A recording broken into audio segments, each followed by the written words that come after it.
Romanos capítulo 8, versículos 28 e 29 diz assim: E sabemos que todas as coisas contribuem juntamente para o bem daqueles que amam a Deus, daqueles que são chamados segundo o seu propósito. Porque os que dantes conheceu, também os predestinou para serem conformes à imagem de seu Filho, a fim de que ele seja o primogênito entre muitos irmãos. Amém?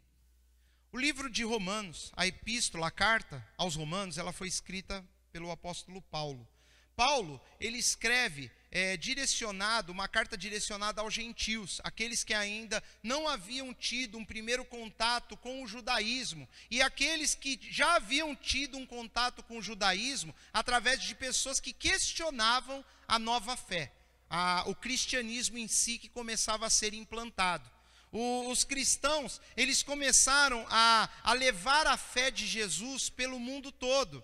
E os judeus, eles começaram a questionar algumas coisas. E isso começou a trazer confusão no coração dos primeiros irmãos da igreja cristã. E Paulo, ele escreve uma carta tentando mostrar a transição da lei para a graça de Deus. Paulo, ele começa a debater, inclusive essa é uma carta bem complexa, é uma carta difícil, é uma carta estritamente doutrinária, ela é carregada de ensinos doutrinários sobre questão de salvação, sobre a questão da justificação, sobre a questão das obras, da fé. Paulo, ele tem um trabalho tremendo, queridos, para escrever verdades espirituais que, para falar a verdade, esse livro, ele teria que ser estudado com muita diligência e talvez um estudo bem profundo ainda, nós não conseguiríamos captar tudo o que o Espírito Santo, através da vida de Paulo, coloca aqui nessas escrituras. E nós vemos aqui que Paulo, ele começa, desde o capítulo 1, ele começa uma argumentação em falar a dualidade que existe entre o pecado e entre a justificação, a santificação e o pecado. Ele entra em temas dizendo: o bem que eu quero fazer, eu não consigo fazer. O mal que eu não quero fazer, eu acabo fazendo. Ele começa a mostrar que através da lei, aquilo que era pecado antes da lei eu não conhecia. Paulo, ele entra nesse argumento, ele fala: foi através da lei que eu descobri que existia o pecado. Ele até começa a questionar, porque tem pessoas que, se olharem isso de uma forma superficial, elas vão questionar: então a lei é má? Ele fala: não, pelo contrário, a lei é boa, porque a lei fez eu tomar conhecimento de que havia algo em mim que não era bom, algo em mim que não agradava a Deus. Se não fosse a lei, eu ia terminar a minha vida fazendo tudo errado, e eu não ia ter conhecimento dessas coisas. Mas ele entra no argumento do seguinte: quando eu descobri que aquilo que eu fazia era pecado, de acordo com a lei de Deus, essas coisas começaram a me dominar, e o pecado, ele tomou força na minha vida. E a lei, ela trouxe o pecado como algo que me escraviza.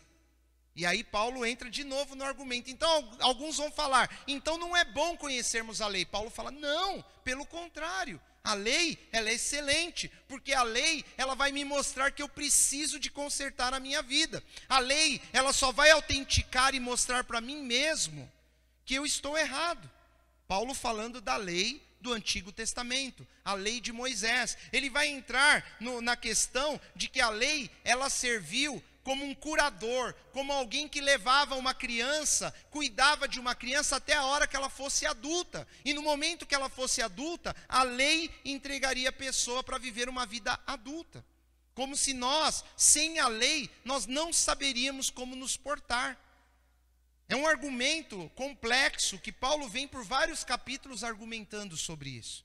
E Paulo vai falando que a lei do pecado habita na carne, e a lei do Senhor, a lei de Deus, a graça, ela habita na nossa mente. A minha mente, Paulo diz, ela quer fazer aquilo que é bom, e o que eu odeio, o que eu não quero fazer, eu acabo fazendo. Porque eu descubro em mim que na lei dos meus membros, na minha carne, existe uma força maior do que aquela que está na minha mente. O Espírito Santo, ele me leva a querer fazer o que é certo através da mente. A palavra de Deus, ela atua na mente. A conversão, ela acontece na mente. É nesse livro que nós vamos ver Paulo usando uma palavra chamada de metamorfose. Metamorfose é uma transformação, quando uma coisa se transforma em outra. É o mesmo exemplo de uma lagarta, que depois ela se transforma numa borboleta. Você vê a lagarta como um inseto, como um animal, o que ela faz? Ela faz o bem para a planta? Geralmente planta que tem lagarta, o que acontece com a planta? A lagarta come a planta. Algumas lagartas, elas queimam, é ou não é verdade? Não tem lagarta que queima? Tem. Não tem lagarta que por onde ela vai andando, ela vai deixando aquele rastro, um rastro gosmento, né? A irmã fez até careta, né? É um rastro grudento. Pois é, a lagarta, ela destrói a planta, ela deixa tudo melado por onde ela passa, mas depois ela sofre essa palavra que Paulo usou no grego, metamorfose.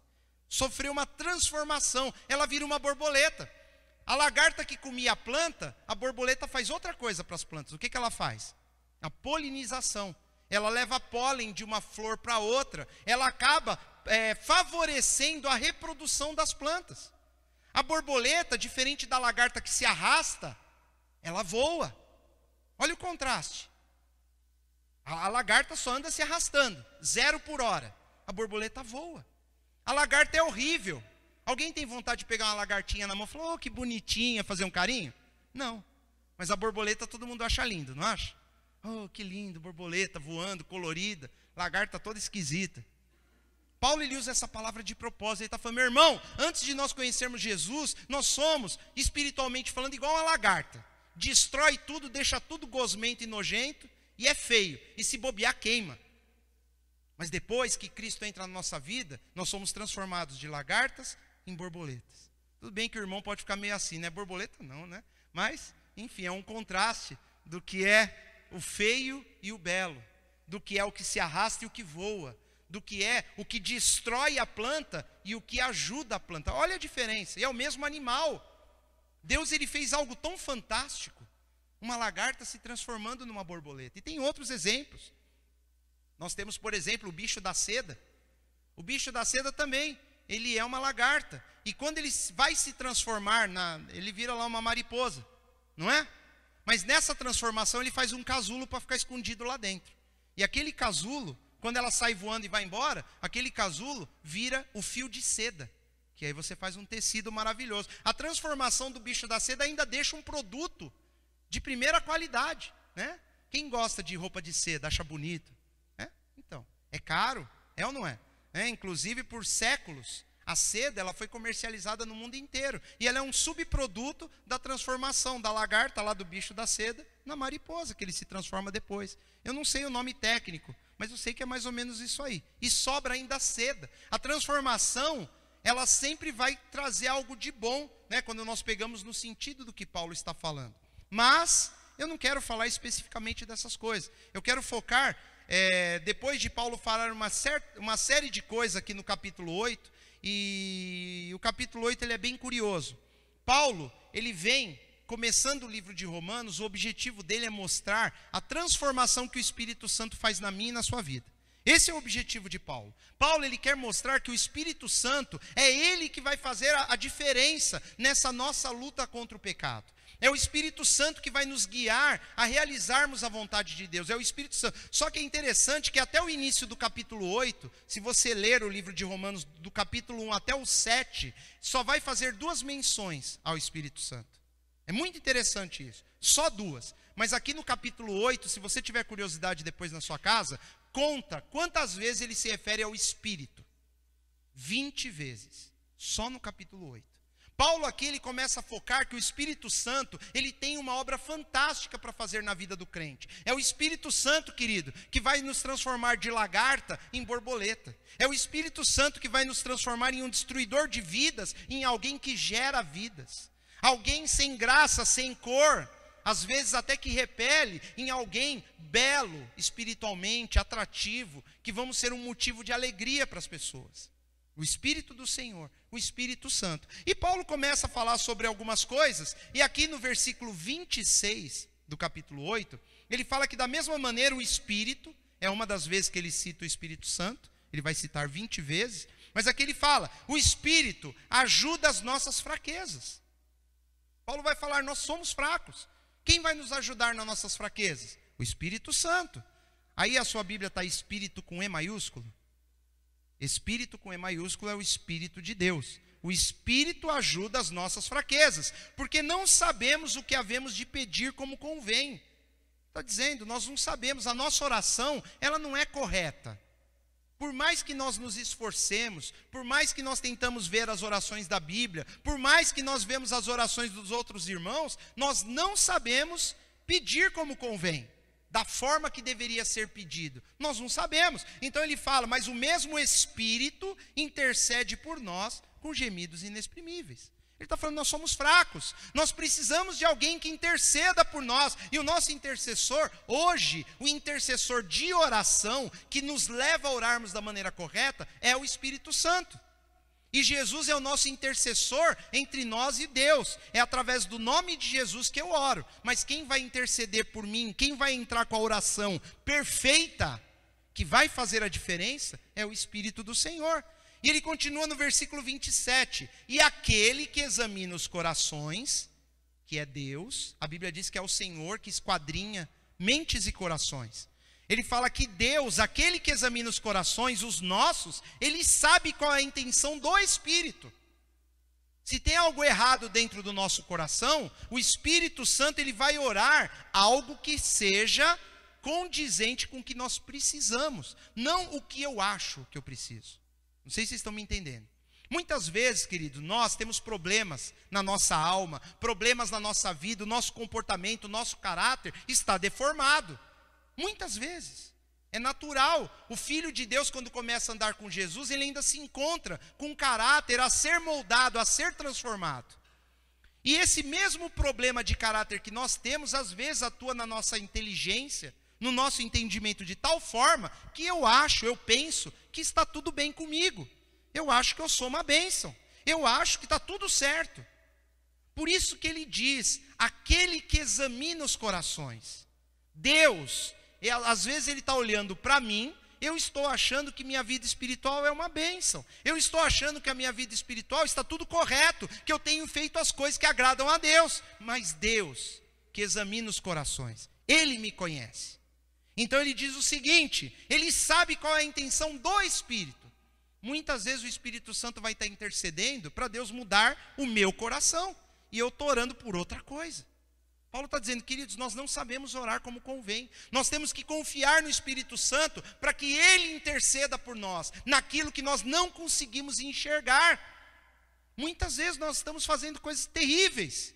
Nós estamos machucando pessoas, magoando pessoas, nós estamos fazendo coisas que não deveríamos fazer. E na nossa concepção, vocês já viram, eu por exemplo, para enxergar de perto, eu preciso de óculos. Eu tenho hipermetropia. Significa o quê? De perto, sem óculos eu não vejo mais nada. Se eu tirar o óculos aqui, eu não consigo ler uma linha da Bíblia. Nem as grandes lá em cima, onde está escrito Romanos. Não consigo. Então eu vou olhar para a Escritura não vai falar nada comigo se eu estiver sem óculos. E eu vou viver do jeito que eu acho. Acho que está tudo bem comigo, eu vou sair por aí. Vocês estão me entendendo? A falta de enxergar não me dá clareza. E tem algo que eu estou fazendo, e por eu não enxergar, quando o Espírito Santo vem, ele põe o óculos. E aí eu leio e falo, puxa, eu estou fazendo isso errado. Deus, ele tem que dar uma clareza para nós. Essa clareza, ela não vem sozinha. Ela vem, nós entendendo que o Espírito Santo precisa produzir isso em nós. É Ele que faz. Aquele que examina os corações, Deus, sabe qual é a intenção do Espírito. E é Ele, quem? O Espírito Santo, que segundo Deus, intercede pelos santos. É o Espírito Santo que vai fazer a oração perfeita, quando você se entregar a Deus. Nós temos que confiar que é o Senhor vai fazer a oração correta. Muitas vezes você está pedindo lá, alguém te fez algo errado, você está pedindo para que aquela pessoa se dê mal. Né? Isso não é oração de crente não, viu, querido? A gente está orando, Senhor, cai fogo lá em cima dele, né? Não cai não. Quando falaram isso para Jesus, Jesus deu uma bronca. Vocês não sabem de que espírito vocês são. Nosso espírito é outro, é de bênção, e não de que caia fogo, raio na pessoa, não. Mas às vezes a pessoa está orando para essas coisas, e o Espírito Santo está falando para Deus, Deus, quebra o coração dela, porque ela não sabe nada. Muda o coração dele, porque ele não está entendendo o que está acontecendo. Vocês estão me entendendo, queridos? Nós temos que entender que Deus vai interceder por nós. E aí Paulo chega no versículo 28. Ele coloca um E no começo. Esse E significa que está ligado com o assunto anterior do versículo 27. Só que o versículo 27 começa com um E também. Então significa que o versículo 27 está ligado com o 26. E se você for subindo, você vai ver que o 26 começa com E também. Então ele está ligado com o 25. Só que o 25 começa com mas. Se ele está falando mas, é porque está ligado com o 24. E o 24 começa com porquê. Se começa com porquê, ele está explicando o versículo 23. Só que o 23 começa com E. Então significa que está ligado com o 22. E o 22 começa com porquê. E aí você fica louco. Se você for voltar, você vai voltar lá no capítulo 1, versículo 1 de Romanos. Paulo está construindo uma história desde o princípio. E uma coisa está ligada à outra. Ele fala, é isso, e, não sei o que, e, mas, porque, e ele vai do começo ao fim do livro. Dessa forma. Ele está construindo uma ideia. Então eu vou tentar, no meio de tudo que Paulo está falando, eu vou tentar dar um foco só nessa parte principal, no 28 e 29. Lembrando que como um castelo de cartas, você chega lá no mercado, aquele pessoal faz aquela pilha de lata de óleo, você vai e tira uma lá embaixo, o que acontece? Cai tudo. É ou não é verdade? Não pode, está tudo, uma coisa depende de outra. Eu não estou tirando o texto do contexto. Por isso que eu falei tudo isso no início. Paulo ele está discorrendo sobre um assunto seríssimo e longo. É o livro inteiro de Romanos, uma coisa é ligada na outra. Se você for seguindo, ele continua depois no 29. Porque o versículo 30 começa com E, aí no versículo 30 ele faz uma pergunta. Que diremos, pois? À vista dessas coisas? Que diremos? Quer dizer, que coisas? Tudo que ele falou antes. Para você responder essa pergunta de que Paulo faz no versículo 31, você tem que ler o livro inteiro, tudo de novo. Porque ele fala, e agora, o que nós vamos dizer à vista dessas coisas? Que coisas, Paulo? Tudo que eu falei. Meu Deus, né? Paulo falou uma tonelada de coisas. O que diremos, pois? Mas ele mesmo responde, se Deus é por nós, quem será contra nós? É a conclusão que ele chega de tudo que ele falou. Se Deus está do nosso lado, quem vai se levantar contra nós? Mas antes de chegar nessa conclusão, ele passa pelo versículo 28 e 29, que é um versículo muito conhecido, muito citado. Eu não sei o quanto ele já foi pregado, quantas pregações você ouviu sobre isso. Eu, pelo menos, nesse tempo que eu estou aqui com vocês, geralmente, cada pregação sim ou não, ou cada uma sim, duas não, acaba citando esse versículo. Todo mundo fala, todas as coisas cooperam, é ou não é? Tem um louvor que fala sobre isso, é um versículo meio, vamos colocar assim, bem batido, né? Fala-se bastante. Mas hoje eu quero fazer com vocês algo diferente. Eu quero dissecar esses dois versículos inteiros. Eu quero ver exatamente o que Deus está querendo dizer aí. Eu quero tirar a simplicidade e o costume que muitas vezes nós temos com uma passagem das Escrituras, que aquilo já não mexe mais conosco. Você já cita sem pensar no significado das palavras. E eu quero, em nome de Jesus, conseguir fazer isso com vocês. Amém?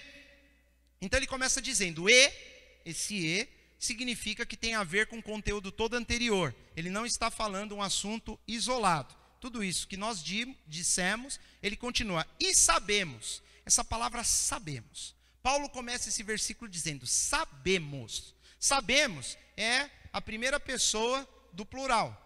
Nós sabemos. Não é assim? Nós. Se Paulo está falando sabemos, ele está se incluindo. Eu sei e vocês sabem. Paulo já está dizendo para uma igreja que já havia aprendido essa lição. Ele está falando com pessoas que ele tem a certeza que já ouviram isso e já aprenderam isso. Por isso que ele fala com essa certeza, sabemos.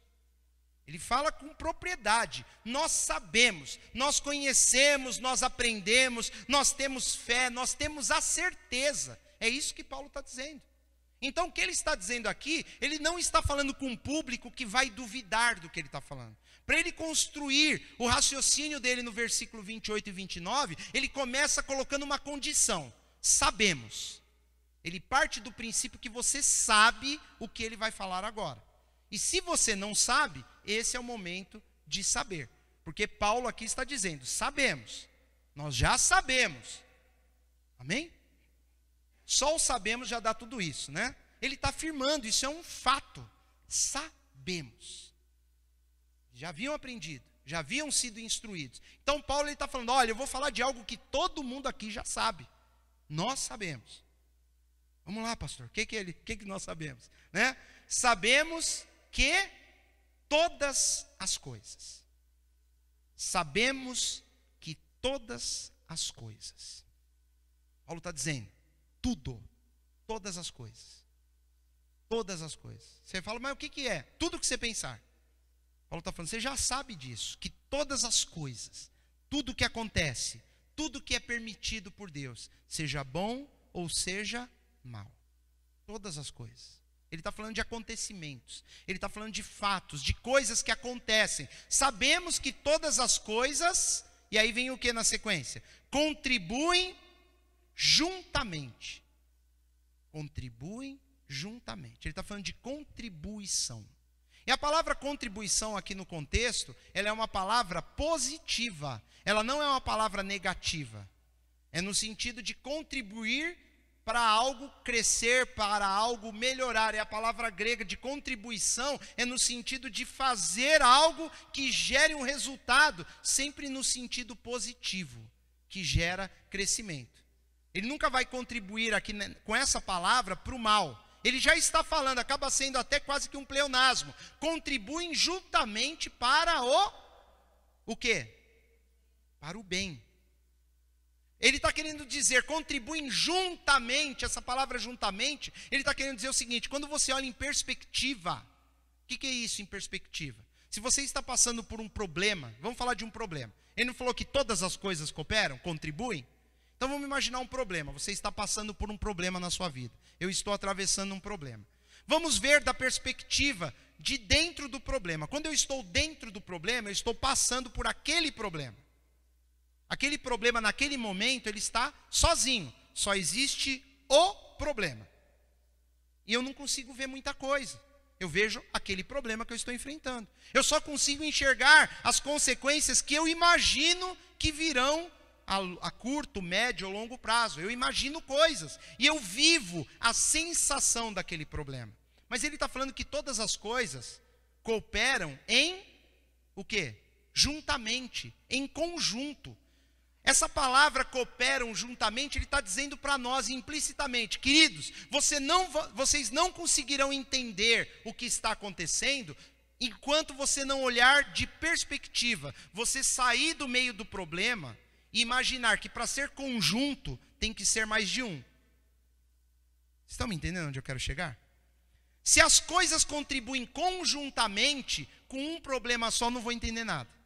Enquanto eu estou passando por um problema, naquele problema, só ele, eu não entendo. Ele só vai fazer sentido para mim quando eu juntar aquilo com outra coisa, com outra coisa, com outra coisa, com coisas que têm acontecido na minha vida. Porque é em conjunto que eles vão contribuir. Sozinho não, mas quando junta com outras coisas, em conjunto, isso produz uma contribuição para o bem.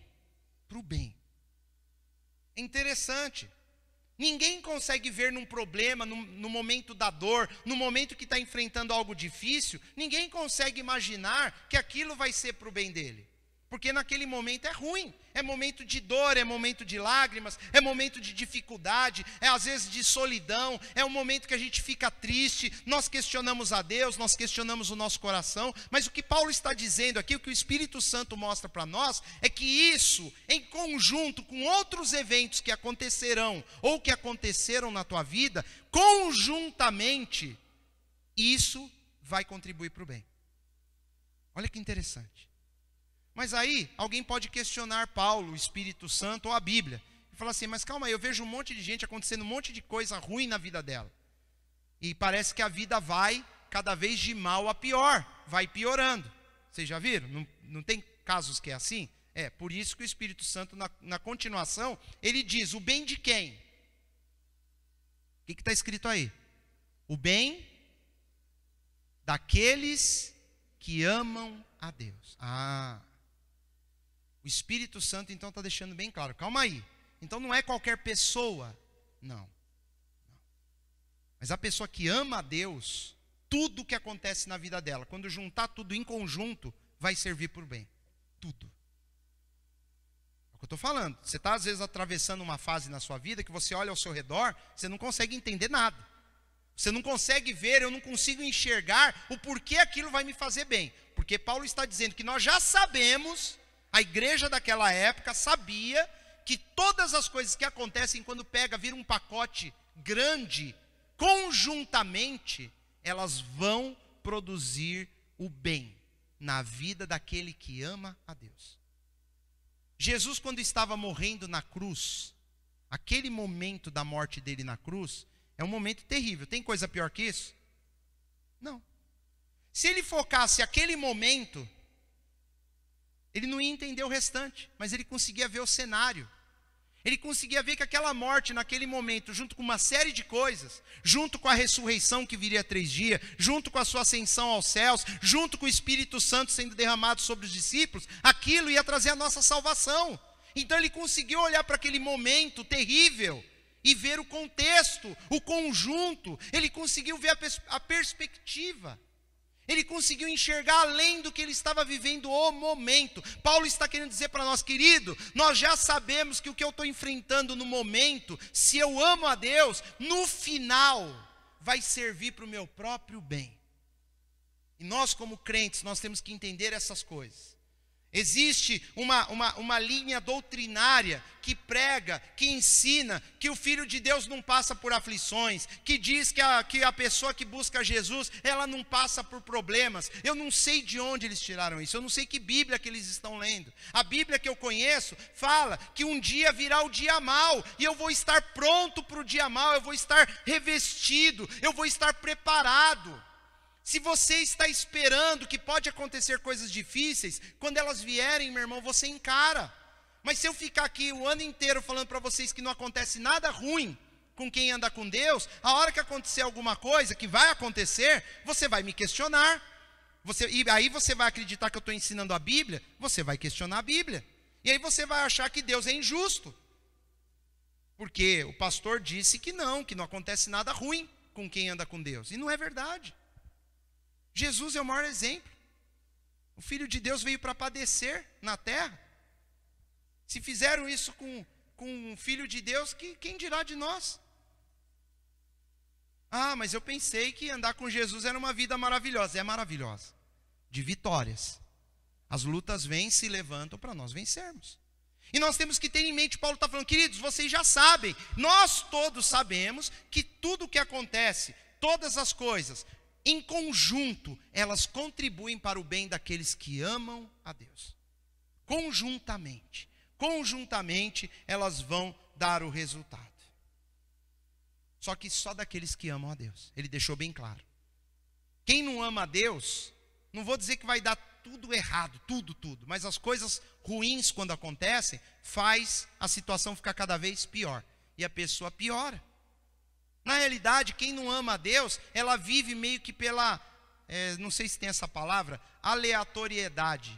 Algo aleatório que acontece sem aviso, sem um sorteio. É como se fosse um sorteio. Quem não tem Deus, quem não ama Jesus, quem não anda com Jesus, vive pelo que pode acontecer pela frente. Mas quem ama a Deus, tudo, a Bíblia diz, todas as coisas que acontecem na nossa vida, elas vão cooperar em conjunto, todas as coisas, todas, tem que pegar o pacote todo. Todas elas, tudo que te aconteceu na vida, elas vão cooperar para o teu bem. Às vezes eu olho para o meu passado e falo, Senhor, mas aconteceu tal coisa, aquilo foi terrível. E aí eu leio essa palavra e eu entendo que aquilo lá atrás que me machucou tanto, hoje, junto com outras coisas, elas estão cooperando para o bem da minha vida. Quer ver um negócio? Eu vou falando os ingredientes, vocês vão imaginando você comendo. Ovo cru. Gosta? Tem um outro que gosta. Já vi cara furar o ovo e... Terrível isso aí, né? Amém. Farinha. Enche a boca de farinha e engole. Alguém gosta disso?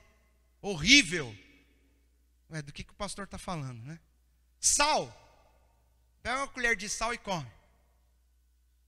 Açúcar. Açúcar alguns até gostam, né? Mas hoje, depois de uma certa idade, você imagina uma colher cheia de açúcar na boca. Não é muito agradável, né? Óleo. Enche uma colher de óleo e põe na boca. Sabe aquele fermento em pó? Pega uma colher daquilo e come. Você come? Não. Vai, vamos melhorar. Aquele Flashman, que é um tabletinho, que engana, parece um queijinho. Come um daquele, depois a sua barriga vai... né? Vai fermentar a barriga. Por que eu estou falando essas coisas? Você comeria alguma dessas coisas que eu falei para você? Desse jeito? Não. Mas mistura tudo isso com a receita certinho e põe no forno. O que vira? Um bolo. E aí você come tudo. Se não esconder, não sobra nem para o outro. E tá lá, farinha, óleo, sal, açúcar. O que mais? O fermento. Tá lá, tudo misturado. E aí você come, que bolo gostoso. São os mesmos ingredientes. O problema é que você tinha que comer os ingredientes, cada um sozinho. Na nossa vida, todas as coisas, elas cooperam para fazer um bolo maravilhoso. É isso. Cada ingrediente sozinho é muito ruim. Alguns até são, né? O leite, por exemplo. Mas a maioria de vocês, eu duvido que tenha alguém, pode ter alguns, mas eu duvido que todos gostam de beber leite cru. É ou não é? O leite sempre tem que estar batizado ali com alguma coisa. Coloca um chocolate, coloca alguma coisa, mel, alguma coisa. Mas leite cru. E vai leite cru no bolo. Depois que misturou tudo, bateu tudo, pôs no forno, vem o fogo. Aí, ó. Eu acho que fazer bolo tem até alguma coisa a ver com o lado espiritual, porque vem o fogo que assa. Depois que assou, passou a provação, você tira do forno, que cheiro gostoso. Aí você corta o bolo quentinho, saindo fumaça, é mais gostoso ainda, não é? Aí inventaram o bolo gelado, enfim. Eu acho que eu estou com vontade de comer bolo. Mas é isso que Paulo está falando. Tem coisas que naquele momento, sozinho, aquilo não faz muito sentido, aquilo não é gostoso, não é bom. Mas no final, o que Deus está permitindo, na realidade Deus está fazendo uma receita que vai dar algo maravilhoso. Ele vai dar um resultado que vai ser para o bem, somente daqueles que amam a Deus. Aqueles que amam a Deus. Quando eu leio essa passagem, eu lembro de José, no Egito. José tinha uma promessa de Deus, igual nós. Ele amava ao Senhor, igual a nós. É ou não é verdade? Por conta disso, seus irmãos ficaram com inveja, que ele teve um sonho. Deus havia dado uma revelação do futuro de José, que ele ia ser grande, que os seus irmãos se dobrariam diante dele. E ele conta esse sonho, e os seus irmãos ficam com raiva, com inveja, até o pai dele chama atenção. O que você está querendo dizer com esse sonho aí, que até eu e sua mãe, nós vamos nos dobrar diante de você?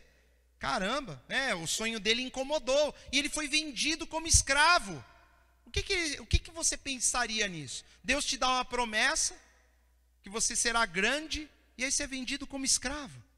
E aí você lá na casa do Potifar, o cara que te contrata é um cara bacana, te trata bem, te põe como líder dentro da casa dele. Fala, opa, Deus está me abençoando. Vai ver, era isso que Deus tinha para mim. Eu ia ser líder nessa casa. Não, aí levanta lá uma mulher perturbada, né? Quer dar em cima dele, não se enxerga. E aí causa uma confusão danadamente e o cara vai parar na prisão. Ele fala, cada vez que eu penso que vai melhorar, piora. Ele tinha sido vendido como escravo, está trabalhando como escravo, agora está na prisão. E ele se manteve fiel. E Deus acaba, você sabe a história, depois de alguns anos coloca ele como governador do Egito. E um dia os seus irmãos estão diante dele. E aí a frase que José fala é praticamente uma alusão a Romanos 8:28. Ele fala assim, se você quiser ver depois na sua casa, Gênesis capítulo 50, versículo 20. Ele fala assim, vós bem intentastes mal contra mim, porém Deus o intentou para bem, para fazer como se vê neste dia, para conservar muita gente com vida. Olha o entendimento de José. Ele falou assim para os irmãos, por dentro, sorrindo, vocês quiseram me fazer o mal, mas não adianta. O mal, num primeiro momento, ele pode até acontecer, mas Deus transforma em bem. José entendeu isso, e Paulo está dizendo isso para nós. O mal que se levanta contra nós, Deus ele permite, mas ele transforma em bênção. E o resultado final é melhor do que o atual, se você ama a Deus. Amém, queridos? Isso é uma excelente notícia para nós. Lá em Deuteronômio capítulo 8, Moisés diz lá, boca de Deus, é o Senhor dizendo que ele permitiu que Israel passasse pelo que eles passaram no deserto, que eles fossem humilhados, que eles tivessem falta de alimento, para que eles aprendessem a depender do Senhor. Deus disse, eu permiti essas coisas para que vocês crescessem espiritualmente. Deus fala isso, eu permiti que vocês fossem humilhados. Versículo 2 e 3 lá do capítulo 8. Ele vai falar isso para o povo, ele fala, eu permiti, eu deixei vocês não terem alimento no deserto, para que eu enviasse o maná, para que vocês aprendessem a confiar em mim. E a nação de Israel, 40 anos depois, era uma outra nação. Do jeito que eles saíram do Egito, e como eles entraram 40 anos depois em Canaã, eles eram outras pessoas. Deus cumpriu o propósito na vida deles. Muitas vezes, meu irmão, minha irmã, o propósito de Deus não é te dar um conforto imediato agora. Deus ele está focando algo futuro para mim e para você, algo maravilhoso. Só que tem coisas ainda que vão atrapalhar esse objetivo. Então Deus permite, a permissão do Senhor, que problemas se levantem. Os problemas estão aí, loucos para nos alcançar. Não foi Deus que levantou os irmãos de José contra ele, não. A maldade já estava no coração deles, mas Deus permitiu. E ele torna mais espetacular o resultado. Eles vendem ele como escravo para ele ir para o Egito para se tornar o governador. Alguém tenta fazer o mal contra alguém que ama a Deus, Deus ele até permite, para que depois, lá na frente, você entenda. Olha, José talvez poderia até dizer, se os meus irmãos não tivessem me vendido como escravo, tinha vindo a fome e teria todo mundo morrido. Que foi o que ele falou. Ele termina o versículo falando, para que muitas pessoas sejam poupadas a vida. Foi para isso que eles me venderam como escravo. Ele consegue olhar para trás e fala, a maldade deles me colocou no lugar mais alto do Egito. E ali eu pude preservar a humanidade. Segundo o que José fala no capítulo 50, lá no versículo 20, ele está dando a entender, quer dizer, 20 e 50, né? Ou é 50 a 20? Agora já até me perdi. É 50 a 20 mesmo, né? Ele está dizendo, talvez ia morrer todo mundo. Aí, ó. Glória a Deus. Né? É. Glória a Deus. Estão até soltando o rojão que salvou José. O Salmo 46, versículo 1 e 2, diz assim, o Senhor é nosso refúgio e fortaleza, socorro bem presente na angústia. Ele é o socorro na angústia. Ele não é aquele que te impede de passar pela angústia. Jesus ele vai orar no Getsemane e ele fala, meu coração está angustiado. Jesus se angustiou, você vai se angustiar. Mas ele é o socorro presente no meio da angústia. É normal. Muitas vezes nós nos sentimos com medo, apavorados. E ele continua, portanto, não temeremos, ainda que a terra se mude, ainda que os montes se transportem para o meio dos mares.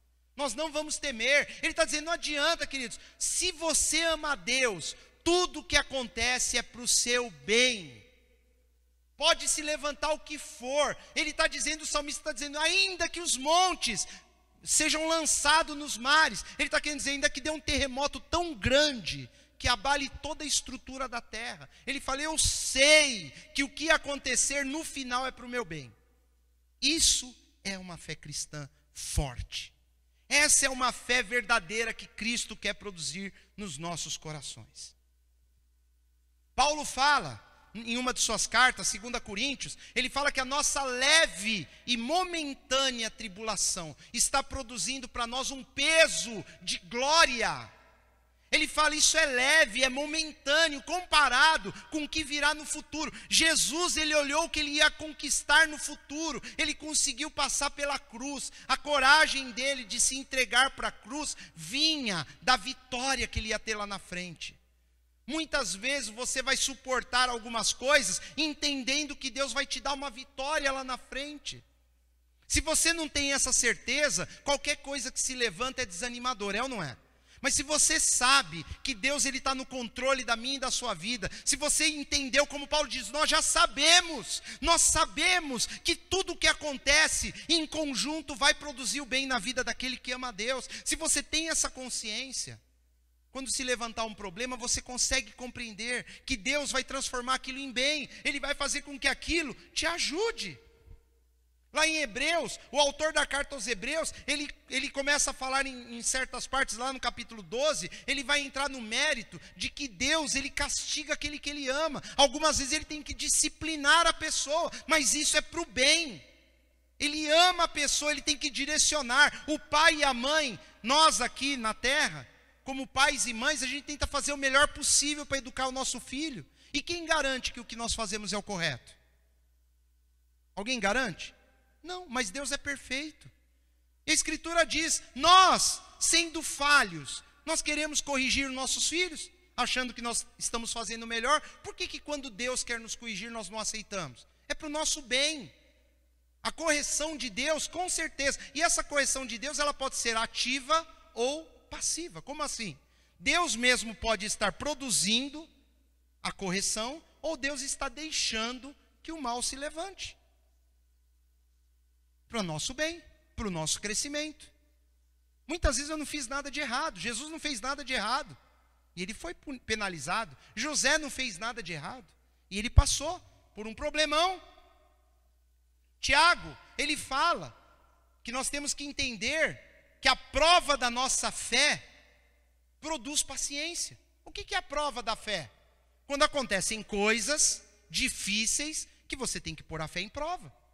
Ele fala que isso produz paciência. E aí Paulo, aqui na carta dos Romanos também, aos Romanos, ele fala sobre paciência. Ele fala que se você espera algo que você não vê, você espera isso com paciência. Paciência é um exercício de fé.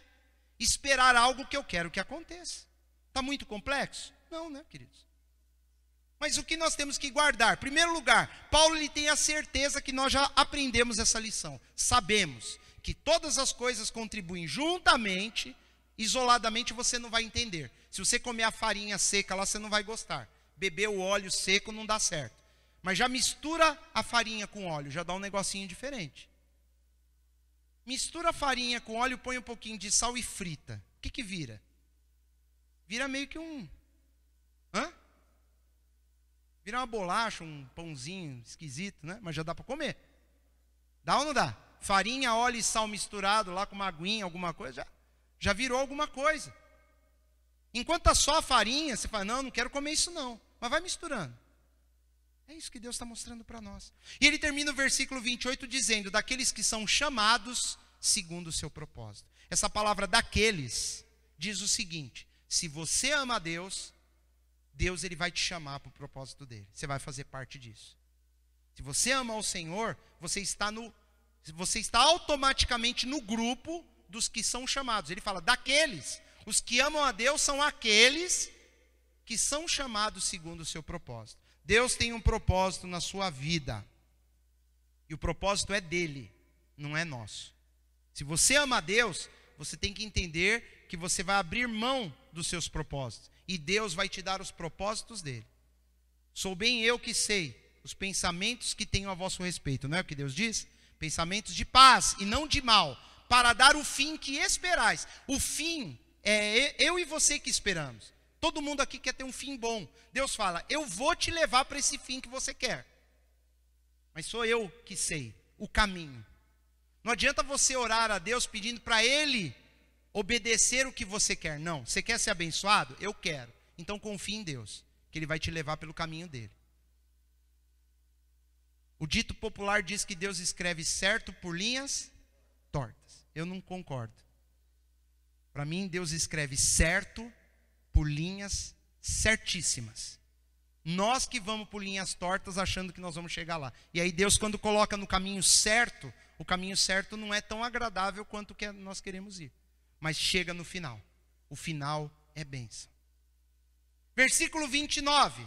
Ele continua ainda falando desse grupo. Os que amam a Deus, vocês, são chamados para o propósito de Deus, vocês, porque o que dantes conheceu, então quer dizer, Deus já sabia que você o amaria, porque Deus, ele por sua presciência, ele sabe de todas as coisas.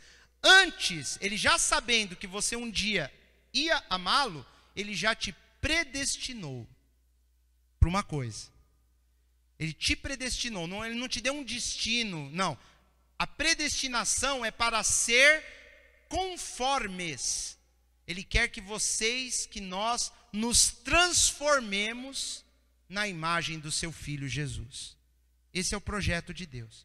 Lá atrás, quando Deus criou todo o universo, ele já olhou para você, para mim, ele que é onisciente. Na sua onisciência, ele enxergou o nosso coração, ele viu o seu amor hoje por ele, e ele já te predestinou. Ele falou, eu quero que ele seja parecido com o meu Filho Jesus. E para parecer com Jesus, meu querido, nós vamos ter que padecer algumas coisas. Mas Paulo está dizendo, mas saiba, vocês já sabem, que tudo que nós temos que padecer nessa vida, ela vai contribuir juntamente com outras coisas para o nosso bem. E no final, nós vamos ficar parecidos com Jesus, a fim de que ele, Jesus, seja o primogênito entre muitos irmãos. Que Jesus vai ser o irmão mais velho e todos nós seremos os irmãos mais novos. Esse é o objetivo de Deus. Que nós venhamos a fazer parte da família dele. E para isso, nós vamos ter que ser moldados, conformados ao caráter de Cristo. E o caráter dele, a Bíblia diz que Jesus aprendeu a obediência pelo meio daquilo que padeceu. A Bíblia diz que Jesus entendeu o que é para nós termos que obedecer quando ele sofreu. A Bíblia diz isso. Por meio do que ele padeceu, o sofrimento de Cristo fez com que ele se colocasse no nosso lugar e entendesse o que é obediência. E ele foi obediente. A Bíblia diz até a morte, e morte de cruz. Se ele foi obediente, nós temos que ser obedientes. E como Paulo diz, queridos, agora você já sabe, tudo o que acontece em conjunto é para o seu bem. Por quê? Porque você ama a Deus, porque Deus tem um propósito na sua vida, e ele quer te transformar na imagem do Filho dele. Olha que bênção. Olha que bênção. O dia que eu descobri que Deus tinha esse projeto para a minha vida, eu fiquei muito feliz. Mateus, capítulo 12, versículo 50, Jesus diz assim: qualquer que fizer a vontade do meu Pai que está nos céus, este é meu irmão, irmã e mãe. Ele está falando, essa turma é a minha família. Qualquer um que fizer a vontade do meu Pai que está nos céus. Tem lá em João, quando Jesus ressuscita, a irmãzinha lá que vê ele ressuscitado, lá Maria, ela abraça ele. Ele fala, não me detém agora. Vai lá para os meus irmãos e conta para eles o que você viu. É muito interessante, Jesus pediu para ela, vai lá e fala para os meus irmãos. Jesus, depois que ele ressuscita, ele se coloca como nosso irmão. Vai lá, diz para os meus irmãos, pode ler lá na Bíblia. Ele está falando isso, diga aos meus irmãos. A obra que Jesus fez na cruz, ele se transformou no nosso irmão mais velho. Nós somos filhos do mesmo Pai junto com Jesus, nós somos irmãos dele. É uma verdade que que não fala muito. Uma vez ele já virou para o discípulo e falou, eu não chamo mais vocês de servos, mas eu chamo vocês de amigos. E depois da morte e ressurreição dele, agora não é mais amigo, é irmão. Nós somos parte da família de Deus, queridos. Todo o mal que Jesus sofreu, tudo que ele padeceu, todas as coisas não cooperam para o bem daqueles que amam a Deus? Então a morte de Cristo na cruz trouxe o que para nós? Vida, salvação. Todas as coisas, a morte de Cristo também. Tudo que aconteceu, em todo lugar, vem para o nosso bem. Para terminarmos, eu queria abrir nossas Bíblias lá em Apocalipse, capítulo 1.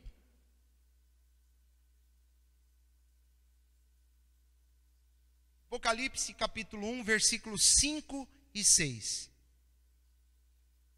Não, a partir do 4, perdão. Apocalipse 1, versículo 4, 5 e 6. Apocalipse, capítulo 1, versículo 4, 5 e 6. João, as 7 igrejas que estão na Ásia, graça e paz seja convosco, da parte daquele que é, que era e que há de vir, Jesus, e dos 7 espíritos que estão diante do seu trono, e da parte de Jesus Cristo, que é a fiel testemunha, o primogênito dentre os mortos, o primeiro da ressurreição entre os mortos. Ele usa a palavra primogênito. Aqui nós vimos que ele se tornaria o primogênito de muitos irmãos, mas Jesus, além disso, ele é o primogênito dentre os mortos. E nós, se formos arrebatados, a Bíblia diz que nós estávamos mortos em ofensas e pecados. E se um dia nós morrermos, nós ressuscitaremos com Cristo. Se nós morrermos com Ele ressuscitaremos. Ele foi o primogênito, ele foi o primeiro. E ele continua, o príncipe dos reis da terra, aquele que nos amou e em seu sangue nos lavou dos nossos pecados. E nos fez o quê? Reis, sacerdotes para Deus e seu Pai. A ele a glória e poder para todos sempre. Amém. Esse é o plano de Deus para nossas vidas. O que ele quer? Nos transformar na imagem do seu Filho, que será o irmão mais velho, o primogênito entre muitos irmãos, o primogênito dentre os mortos. Primogênito é o primeiro filho que ressuscita, é Jesus. Depois vem aquela turma toda, todos os remidos, todos os lavados, todos aqueles que amaram a Deus em todas as épocas. A Bíblia diz lá que os primeiros serão os últimos serão os primeiros. Não importa, um dia eu e você, nós entraremos na presença de Deus, como irmãos de Jesus e filhos do mesmo Pai. Hoje, você tem que confiar que tudo que acontece, todas as coisas, elas estão contribuindo em conjunto com todo o demais para o seu bem, porque você ama a Deus. Amém? Depois dessa palavra eu até penso, será que eu amo a Deus? Se não ama, queridos, comece a amar. Se você ler as Escrituras, se você orar mais, o amor do Senhor vai tomar conta do seu coração. Você começa a ler a Bíblia, você começa a ler o Novo Testamento, você vê as palavras de Jesus, é impossível não amarmos a Deus. É impossível. Ele prova o seu amor conosco. Um morreu por todos, é o que diz a Bíblia. Deus amou o mundo de tal maneira que entregou o seu Filho, que deu o seu Filho. O amor de Deus, ele nos contagia. A Bíblia diz que ele nos amou primeiro, quando ainda éramos pecadores. Por que ele fez isso? Porque aqui em Romanos 8, 28, diz que aqueles que dantes conheceu, também os predestinou. Ele sabia que um dia eu e você abriríamos o nosso coração para ele. E ele esperou pacientemente esse dia. Olha que beleza. Ele esperou, ele não via a hora de nós entregarmos o nosso coração para ele. E hoje, o que ele quer? Que nós continuemos confiando que ele está fazendo tudo, está permitindo tudo para o nosso bem. Você crê nisso? Amém?